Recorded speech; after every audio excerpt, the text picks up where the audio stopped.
E-PG पाठशालायै सर्वेभ्यः स्वागतम्। अहं राष्ट्रीयसंस्कृतसंस्थानस्य राजीवगान्धी परिसरे व्याकरणविभागे आचार्यः अस्मि। मम नाम CHSSN मूर्ति अस्ति। परिभाषेन्दुशेखरे विभक्तौ लिंगविशिष्टाग्रहणं सूत्रे लिंगवचनमतन्त्रं नैवयुक्तमन्यसदृशाधिकरणे तथा ह्यर्थावगतिः इति तिस्रः परिभाषाः आश्रित्य अद्य पाठः प्रचलति। अत्र मुख्यांशाः एते सन्ति। युवतीः पश्य इत्यत्र अनुपपत्ति प्रदर्शनम्, गार्ग्यः गार्ग्यौ इति रूपविषये अनुपपत्ति प्रदर्शनम्, भृशायते इति प्रयोगः प्राप्नोति। परिभाषायाः अनित्यत्वे ज्ञापक प्रदर्शनम्, अनित्यत्वे भाष्य असम्मति प्रदर्शनम्, तत्खण्डनञ्च इत्येवमाद्याः विचाराः अत्र प्रस्तूयन्ते। पूर्वस्मिन् पाठे प्रातिपदिकग्रहणे लिंगविशिष्टस्यापि ग्रहणम् इति परिभाषायाः समग्रः विचारः कृतः। सामान्यरूपेण विशेषरूपेण वा प्रातिपदिकग्रहणं यत्र भवति तत्र लिंगबोधकप्रत्ययविशिष्टस्यापि तत्वेन ग्रहणं भवति इति निरूप्य तेन अतः कृकमिकं सकुम्भपात्रकुशाकर्णीश्वरव्ययस्य इति सूत्रे कुंभशब्दे परे विधीयमानं सत्वं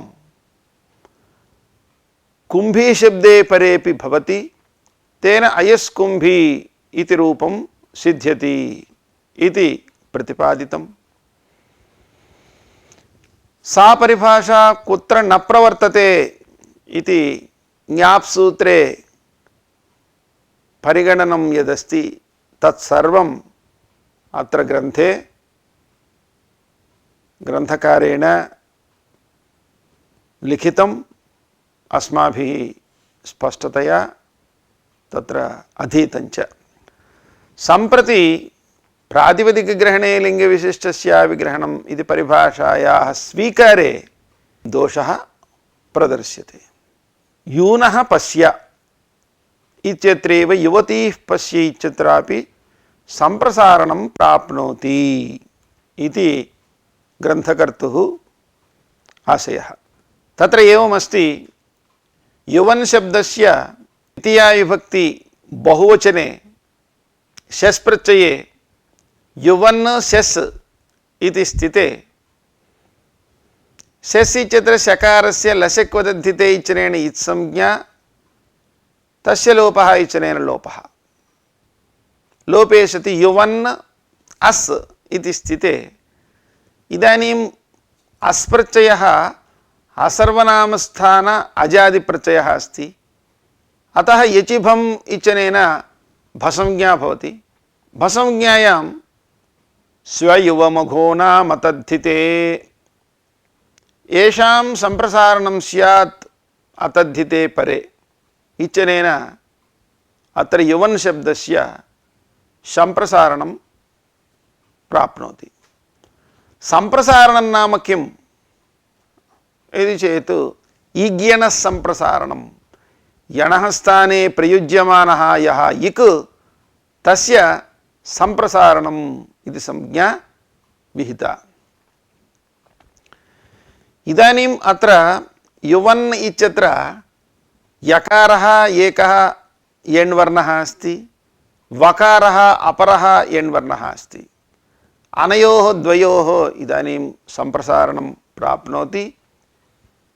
तस्याम् अवस्थायां न संप्रसारणे संप्रसारणम संप्रसारणे परतः पूर्वस्य यणः संप्रसारणं न स्यात् इति कथनात् परस्य यणः पूर्वं संप्रसारणम् अत्र परयण् वर्णः कः अस्ति वकारः अस्ति अतः तस्य संप्रसारणं भवति संप्रसारणं नाम वकारस्य उकारः तदानीं यु उ अन् इति जाते संप्रसारणाच्च इत्यनेन संप्रसारणात् अचिपरे पूर्वरूपमेकादेशः स्यात् इत्यनेन पूर्वरूपे यु उन् अस् सवर्णदीर्घे यून् अस् मेलने यूनस् ऋत्वे विसर्गे यूनः इति रूपं भवति। पश्य इति यूनः इति द्वितीया बहुवचनम् इति बोधयितुम् अतः एवं नीत्य अत्र संप्रसारणं कृतम्। स्वयोमघो नाम तद्धिते इति सूत्रे स्वेन् युवन् मघवन् एतानि प्रातिपदिकानि सन्ति अतः प्रातिपदिकग्रहणे लिङ्गविशिष्टस्यापि ग्रहणम् इति परिभाषया अत्र प्रातिपदिकस्य विधीयमानं कार्यं लिङ्गविशिष्टस्यापि भवति इति बोधनात् युवतीः पश्य इत्यत्रापि संप्रसारणं प्राप्नोति। युवतीः इति रूपं कथं भवति इति चेत् युवन् शब्दस्य स्त्रीत्वविवक्षायां यूरस्तिः इत्यनेन तिप्रत्ययः स्त्रीप्रत्ययः युवन् ति इदानीं तिप्रत्यये परे स्वादिष्वसर्वनामस्थाने कप्रत्ययावधिषु स्वादिषु असर्वनामस्थानेषु परतः पूर्वं पदसंज्ञं स्यात् इत्यनेन पदसंज्ञायां नलोपः प्रातिपदिकान्तस्य इत्यनेन युवन् इत्यत्र नकारस्य लोपे सति युवति इति भवति। तस्मात् सुप्रत्यये प्रथमा विभक्ति एकवचने युवतिः इति रूपं भवति। तत्र युवति शब्दस्य द्वितीया बहुवचने शस्प्रत्यये युवति शस् शकारस्य इत्संज्ञायां लोपे युवति अस् इति स्थिते इदानीं प्रथमयोः पूर्वसवर्णः इचरेण पूर्वसवर्णदीर्घे युवतीस् ऋत्वे विसर्गे युवतीः इति रूपं भवति। अत्रापि युवती स्यस् इत्यवस्थायां भसंज्ञायाः सत्वात् प्रातिपदिकग्रहणे लिङ्गविशिष्टस्यापि ग्रहणम् इति परिभाषया युवन् शब्दस्य विधीयमानं कार्यं युवती शब्दस्यापि भवति। अतः अत्रापि स्वयोमघो नाम तद्धिते इत्यनेन संप्रसारणं प्राप्नोति खलु इति शङ्कायाम् एषा परिभाषा आरब्धा अस्ति। विभक्तौ लिङ्गविशिष्टा ग्रहणम् विभक्तौ लिङ्गविशिष्टस्य ग्रहणं नास्ति इति। विभक्तिनिमित्तके कार्ये प्रातिपदिकेन लिङ्गबोधकप्रत्ययविशिष्टस्य ग्रहणं न भवति इति एषा परिभाषा बोधयति। अत्र विभक्तिनिमित्तकं कार्यमस्ति खलु संप्रसारणं येषां संप्रसारणं स्यात् तद्धितभिन्ने प्रत्यये परे इति कथनात् विभक्तिनिमित्तककार्यमेतदस्ति। अतः अत्र लिङ्गबोधकप्रत्ययविशिष्टस्य ग्रहणं नास्ति इति निर्णयात् अत्र संप्रसारणं न भवति। एवं रीत्या इदानीं यत्र युवतीः पश्य इत्यत्र संप्रसारणस्य प्राप्तिः प्रदर्शिता तत्र इदानीं संप्रसारणं न भवति इति अनया परिभाषया निश्चितमस्ति। एषा परिभाषा वाचिनिकी वचनरूपेण पठिता। कुत्र पठिता इति चेत् भाष्ये युवोरणाकौ इति सूत्रे भाष्ये वचनरूपेण एषा पठिता अस्ति। अस्याः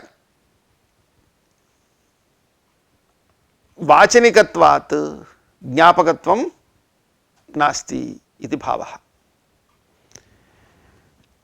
शक्तिलाङ्गलाङ्कुशतोमरयष्टि घटघटीधनुष्युग्रहेरुपसंख्यानम् इति एकं वार्तिकं वर्तते। अस्मिन् वार्तिके घटघटी इति द्वयोः ग्रहणमस्ति। तत्र घट इत्येव उच्यताम्। प्रातिपदिकग्रहणे लिङ्गविशिष्टस्य विग्रहणम् इति परिभाषया घटीति लिङ्गबोधकप्रत्ययविशिष्टस्य विग्रहणं भवत्येव। एवं रीत्या सिद्धे घटीग्रहणं व्यर्थम्। घटीग्रहणं व्यर्थीभूय प्रातिपदिकग्रहणे लिङ्गविशिष्टस्य विग्रहणम् इति परिभाषा अनित्या इति बोधयति।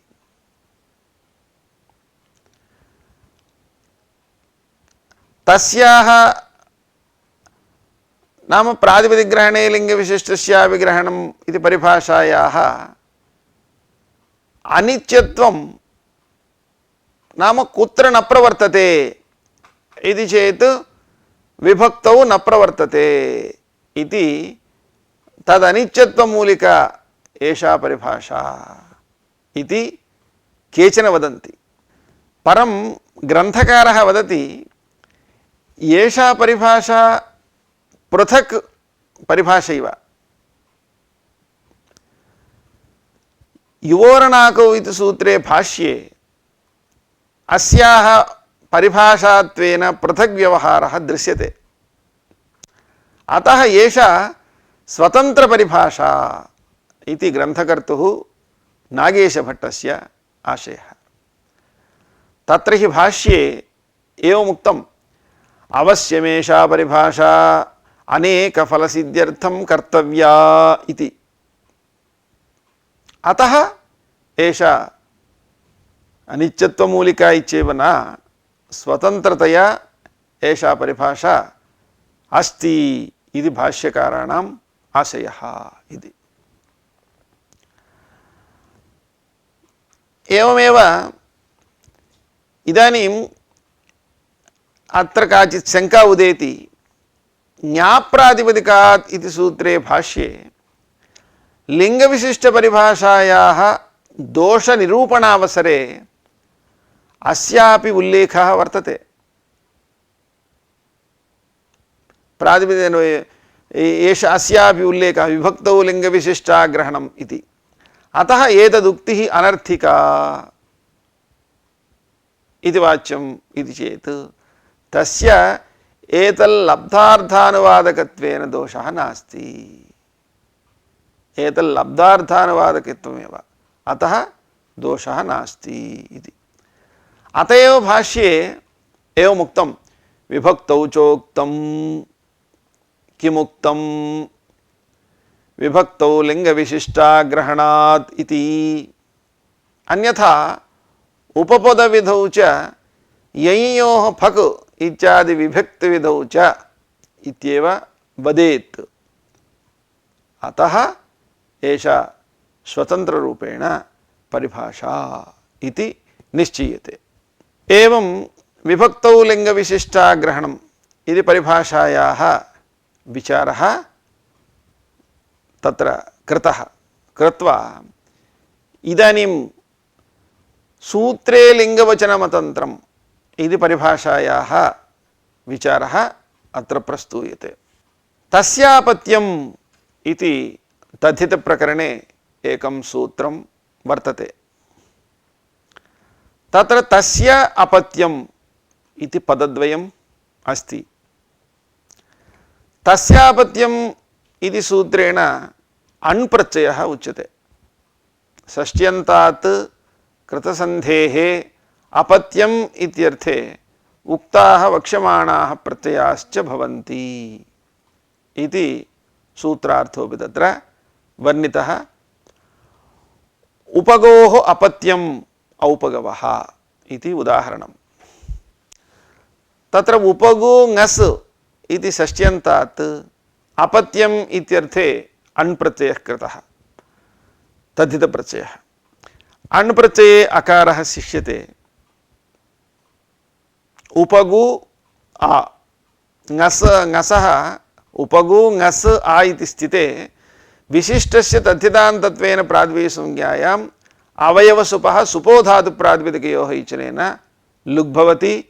तदानीम् उपगु आ इति स्थिते इदानीम् अणः णित्वात् तद्धितेष्वचामादेः इचनेन आदिवृद्धिः भवति।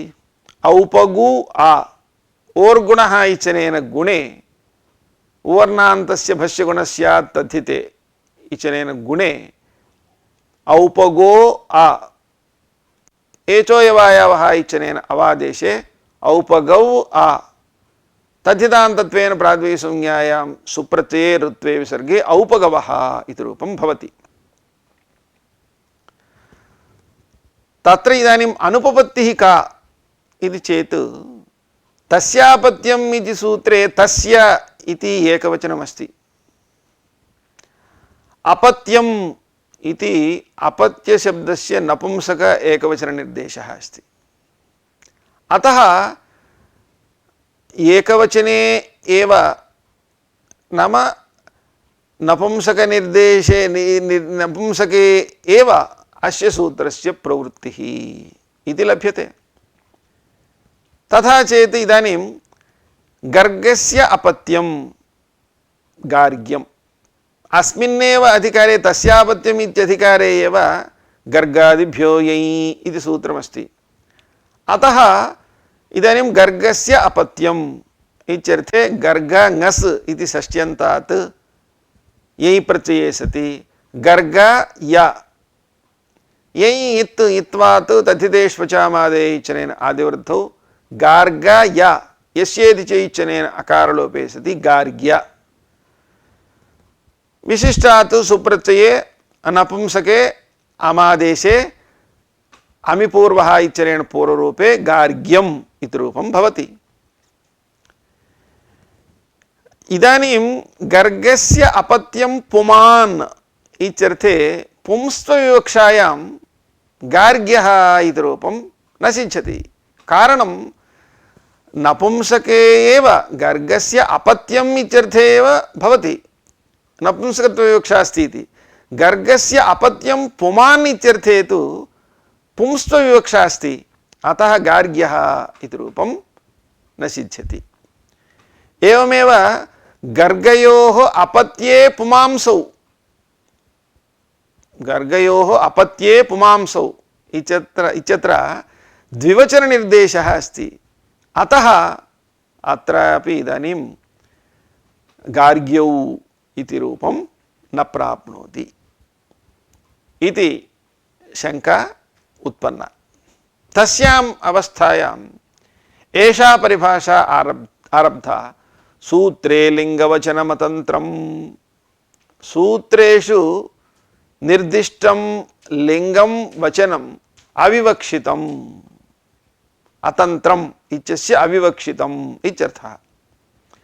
अतः ये सूत्रे तावत् केनचित् लिङ्गेन केनचित् वचनेन वा तत्र निर्देशः कर्तव्यः, तावता तत्र एकवचननिर्देशः अस्ति चेत् द्विवचने न भवति, पुल्लिङ्ग श्री नपुंसकलिङ्गनिर्देशः अस्ति चेत् पुल्लिङ्गे न भवति इति चिन्तनं न कर्तव्यम्। अतः गार्ग्यः इति पुल्लिङ्गे भवति, गार्ग्यौ इति द्विवचनेपि भवति, गार्गी इति स्त्रीलिङ्गेपि भवति। अतः सर्वत्रापि सूत्रस्य प्रवृत्तिः भवत्येव इति निर्णीतमस्ति। अस्याः परिभाषायाः ज्ञापकमस्ति अर्धं नपुंसकम् इति सूत्रस्थं नपुंसकग्रहणम्। अर्थं नपुंसकम् इति सूत्रेण समांसवाची अर्थशब्दः क्लीबे समस्यते इत्यर्थः बोध्यते। तत्र अस्मिन् सूत्रे अर्थम् इति नपुंसकलिङ्गनिर्देशेनैव समांसवाची नपुंसकः अर्थशब्दः इत्यर्थः लभ्यते। तेन अर्थं पिप्पल्याः अर्थपिप्पली इत्यत्र नपुंसकेन अर्थशब्देन समासः भवति। ग्रामस्य अर्थः ग्रामार्थः इत्यत्र समासः न भवति। तथा च पुनः नपुंसकेन अर्थशब्देन समासविधानार्थं कृतं नपुंसकग्रहणं व्यर्थम्। व्यर्थं स तु इमां परिभाषां ज्ञापयति। ज्ञापितायां तु अर्थमिति कथनेन लिङ्गस्य अविवक्षितत्वेन नपुंसक अर्थशब्दः इत्यर्थः न लभ्यते। पुल्लिङ्ग अर्थशब्देनापि समासः प्राप्नोति। तद्वारणाय नपुंसकग्रहणं स्वांसे चरितार्थम्। अत्र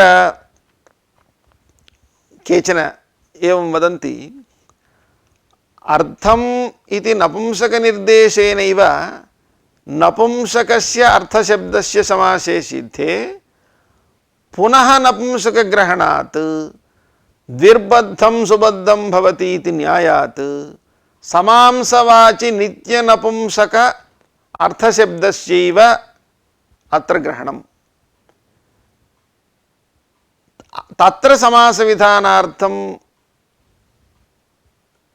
नपुंसक इति पदस्य आवश्यकत्वेन कथं तस्य वैयर्च्यमुक्त्वा ज्ञापकत्वम् इति तेषाम् इदं समाधानमुच्यते। यद्यपि अमरकोशे भित्तं शकलखण्डं वा पुंस्यर्धोर्धं समेंसके इत्यत्र अर्थशब्दस्य समांसवाचिनः नित्यनपुंसकत्वम् उक्तम्। एवों अयौच् इति सूत्रयोः भाष्ये ये च ह्रस्वादेशशासनेषु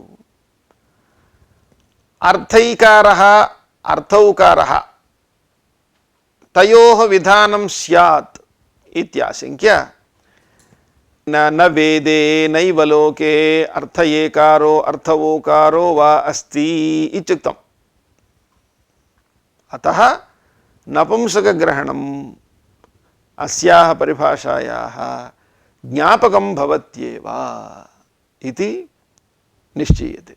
अत्र अस्याः परिभाषायाः विषये भाष्यप्रामाण्यमपि प्रदर्श्यते। भाष्ये तस्यापत्यम् इति सूत्रे एवं विचारः वर्तते। पुल्लिङ्गेनायं निर्देशः क्रियते एकवचनान्तेन च तेन पुल्लिङ्गादेव उत्पत्तिः स्यात् एकवचनान्ताच्च स्त्रीनपुंसकलिङ्गात् द्विवचन बहुवचनान्ताच्च इदं न स्यात् इति।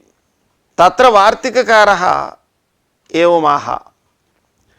तद्धितार्थनिर्देशे लिङ्गवचनम् अप्रमाणं तस्याविवक्षितत्वात्।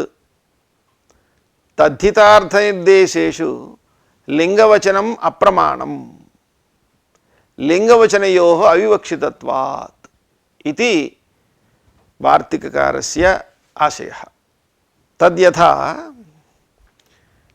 लौकिकं न्यायम् एकं प्रदर्शितवान्। कश्चित् अन्नार्थी शालिकलापं सतुषं सपलालमाहरति नान्तरीयकत्वात् स यावदादेयं तावदादाय तुषपलालानि उत्सृजति। तथा कश्चिन् मांसार्थी मत्स्यान् शशकलान् सकण्टकान् आहरति स यावदादेयं तावदादाय शकलकण्टकान्युत्सृजति एवमिहापि नान्तरीयकत्वात् पुल्लिङ्गेन निर्देशः क्रियते एकवचनान्तेन च न ह्यत्र निर्देशस्तन्त्रम् इति। धान्यपलालन्यायमूलकत्वात् एषा परिभाषा युक्तिसिद्धा अस्ति। अस्याः परिभाषायाः लिङ्गांशे पूर्वम् अर्थं नपुंसकम् इति सूत्रस्थं नपुंसकग्रहणं ज्ञापकं भवति इति प्रदर्शितं। सम्प्रति वचनांशे ज्ञापकं प्रदर्श्यते। आकडारादेका संज्ञा इति सूत्रे एकग्रहणं वचनांशे ज्ञापकं भवति। यदि सूत्रगतवचनस्य विवक्षा स्यात् तर्हि संज्ञा इति एकवचननिर्देशेनैव एका संज्ञा इत्यर्थलाभे एकग्रहणं व्यर्थम्। आकडारादेका संज्ञा इति सूत्रे तद्व्यर्थीभूय इमां परिभाषां ज्ञापयति। ज्ञापितायां तु संज्ञा इत्यत्र उक्तेन एकवचनेन एकत्वसंख्यायाः अविवक्षितत्वेन एकस्याः एव संज्ञायाः प्राप्तिः न भवति। अतः तदर्थम् एकग्रहणं स्वांसे चरितार्थं भवति इति सूत्रे लिङ्गवचनमतन्त्रम् इति परिभाषायाः विचारः कृतः। सम्प्रति तृतीया परिभाषा अस्ति नैव युक्तमन्यसदृशाधिकरणे तथा ह्यर्थावगतिः इति। तस्याः परिभाषायाः विषये इदानीं विचार्यते। भृशायते इति प्रयोगविषये अनुपपत्तिः प्रदर्श्यते। भृशादिभ्यो भुव्यच्वेर्लोपश्च हलः इत्यनेन अभूततद्भावविषयेभ्यः भृशादिभ्यः भवत्यर्थे क्यङ् स्यात् हलन्तानाम् येषां लोपश्च इति क्यङ् लोपोपि विहितः। अभृशः भृशो भवति भृशायते इति उदाहरणम्। अभृशः भृशः भवति इत्यर्थे कृब्वस्तुयोगे सम्पद्यकर्तरिच्विः इत्यनेन च्विप्रत्ययः अभूततद्भाव इति वाच्यम् इति वार्तिककारवचनात् अभूततद्भावे प्रवर्तते। रात्रौ भृशाः ये नक्षत्रादयः ते दिवा क्व भवन्ति इत्यर्थे क्व दिवा भृशाः भवन्ति इत्यत्र च्विप्रत्ययः नास्त्येव। अतः भृच इत्यस्मात् इदानीं क्यङ् प्रत्ययः प्राप्नोति। अतः अत्रापि भृशायते इति रूपं स्यात् इति आशंकायाम् एषा परिभाषा आरब्धा। नैव युक्तमन्यसदृशाधिकरणे तथा ह्यर्थावगतिः इति। परिभाषायाः अर्थं परिशीलयामः। नैच इव च नैवौ इति द्वन्द्वसमासः। नैवाभ्यां युक्तं नैव युक्तं नैयुक्तम् इव युक्तं च यत्किञ्चित् पदं दृश्यते तत्र तस्मात् भिन्ने तत्सदृशे अधिकरणे द्रव्ये कार्यं विज्ञायते हि यतः लोके तथा अर्थावगतिः अस्ति। लोके अब्राह्मणमानय इत्युक्ते ब्राह्मणभिन्नं ब्राह्मणसदृशम् आनय इत्यर्थः। तत्र सादृश्यं मनुष्यत्वेन, अतः लोष्ठकं नानेष्यति। तथा शास्त्रेपि प्रकृतसूत्रे अच्वेः इत्यत्र च्यन्तभिन्नेभ्यः च्यन्तसदृशेभ्यः क्यङ् भवति इति। एषा लोकन्यायसिद्धा इति लभ्यते। अस्याः परिभाषायाः अनित्यत्वं बोधयति ओषधेश्च विभक्तौ अप्रथमायाम् इति सूत्रस्थं विभक्तिग्रहणम् इति दीक्षितादयः मन्यन्ते। अत्र अप्रथमायाम् इत्यत्र नैसमासः, न प्रथमायाम् अप्रथमायाम्। अतः अनया परिभाषया प्रथमा भिन्नायां प्रथमा सदृश्याम् इत्यर्थे सादृश्यं विभक्तित्वेन गृह्यते। तेन विभक्तौ इत्यर्थलाभे विभक्तिग्रहणं व्यर्थम्। तद्व्यर्थीभूय अस्याः अनित्यत्वं ज्ञापयति। इत्थम् अकर्तरिचकारके संज्ञायाम् इति सूत्रस्थं कारकग्रहणमपि अस्याः परिभाषायाः अनित्यत्वे ज्ञापकं भवति इति वदन्ति।